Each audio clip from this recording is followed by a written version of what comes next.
if you're watching this, you are someone who has a YouTube channel. Maybe you've been working on this platform for a while. Maybe you just started wanting to get growing. I want to share my experience. You can avoid my mistakes and avoid those pitfalls. When I first started out on this platform, I wish I knew what I really wanted.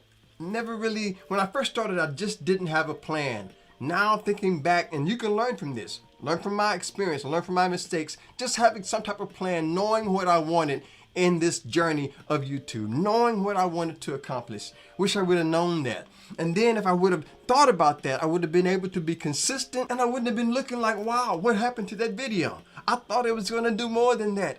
But I didn't really have a plan. So I would say, if I was something that I could do different, to encourage you, have a plan, develop a starting plan, something to get you on that road to success. Just having a plan will keep you on that road of consistency, growing over time. And some of you watching this right now, maybe you're in a situation where you've been forced to make a decision. You've been facing some difficult times in your life, and you just need to decide if this thing is for you. I put together this playlist right here. It includes 5 powerful clips giving you 5 signs to let you know, is this thing for you? So before you give up, before you say I'm done, check out that playlist right there. Watch those videos. See me over there. Stay blessed. Stay positive. I'll see you on the next level.